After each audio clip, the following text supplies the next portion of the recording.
राधे राधे दोस्तों, मेरे YouTube channel are के भक्ति में आप सभी का स्वागत है। आज हम आपको शनिवार की व्रत कथा सुनाएंगे। जिन लोगों ने हमारे चैनल को सब्सक्राइब नहीं किया है वो हमारे चैनल को सब्सक्राइब जरूर करें और बेल आइकन दबाना ना भूलें, जिससे कि हमारी जो भी नई वीडियो आए वो आप तक जरूर पहुँचे। बोलो शनिदेव भगवान की जय। एक समय की बात है, सभी नवग्रहों सूर्य, चंद्र, मंगल, बुध, बृहस्पति, शुक्र, शनि, राहु और केतु में विवाद छिड़ गया। विवाद का कारण था कि इनमें सबसे बड़ा कौन है। कोई निर्णय न होने पर सभी देवराज इंद्र के पास निर्णय कराने पहुँचे। इंद्र किसी एक का पक्ष नहीं ले सकते थे, इसलिए उन्होंने निर्णय देने में अपनी असमर्थता जताई। परंतु उन्होंने उन सबको पृथ्वी पर राजा विक्रमादित्य के पास जाने की सलाह दी, क्योंकि राजा विक्रमादित्य अति न्यायप्रिय थे। इंद्र ने कहा कि वे ही इसका निर्णय कर सकते हैं। इंद्र की सलाह से सभी ग्रह एक साथ राजा विक्रमादित्य के पास पहुंचे और अपने आने का कारण बताया। राजा इस समस्या से अति चिंतित हो उठे, क्योंकि वे जानते थे कि अगर उन्होंने किसी एक को बड़ा बता दिया तो बाकी ग्रह कुपित तो उठेंगे। तब राजा को एक उपाय सूझा। उन्होंने स्वर्ण, रजत, कांस, पीतल, सीसा, रांगा, जस्ता, ब्रक और लोहे से 9 सिंहासन बनवाए और उन्हें इसी क्रम में रख दिया। राजा विक्रमादित्य ने उन सब से निवेदन किया कि आप सभी अपने सिंहासन पर स्थान ग्रहण करें। जो भी अंतिम सिंहासन पर बैठेगा वही सबसे छोटा होगा। लोह सिंहासन अंत में सबसे अंत में था। इस अनुसार लोह सिंहासन पर बैठने वाला सबसे छोटा होगा।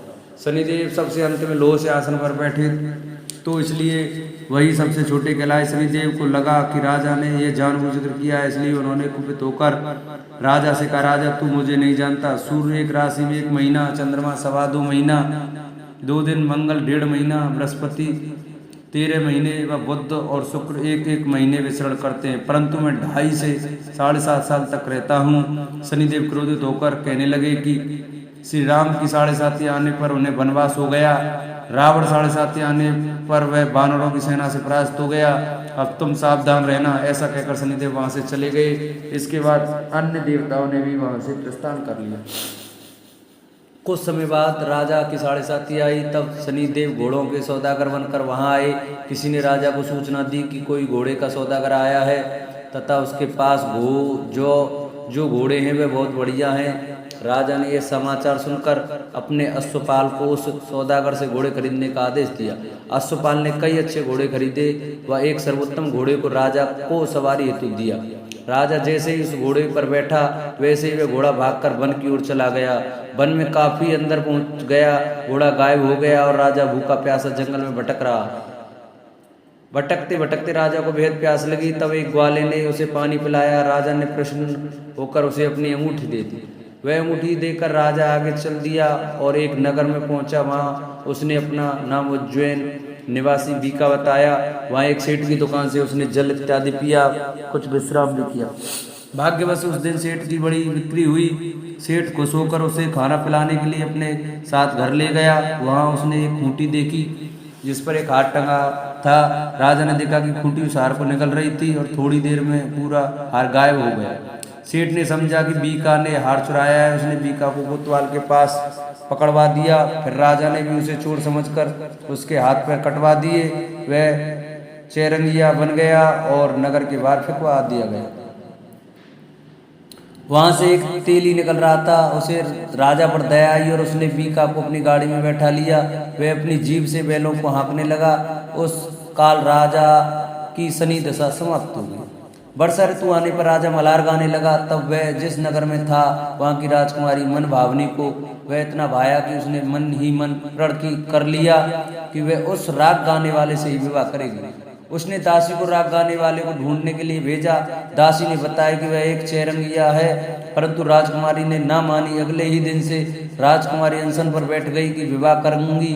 तो उसी से उसे सबने बहुत समझाया, पर फिर भी जब वह न मानी तो राजकुमारी ने पिता ने उस तेली को बुलावा भेजा और विवाह की तैयारी करने को कहा। फिर उसका विवाह राजकुमारी से हो गया। एक दिन सोते हुए स्वप्न में शनिदेव ने राजा विक्रमादित्य से कहा, राजन देखा तुमने मुझे छोटा बताकर कितना दुख झेला है। तब राजा ने उससे क्षमा मांगी और प्रार्थना की कि हे शनिदेव, जैसा दुख मुझे दिया है किसी और को न दें। शनिदेव मान गए और कहा, जो मेरी कथा और व्रत करेगा उसे कोई दुख न होगा, तथा जो नित्य मेरा ध्यान करेगा और चींटियों का आटा डालकर उसके सारे मनोरथ पूर्ण होंगे।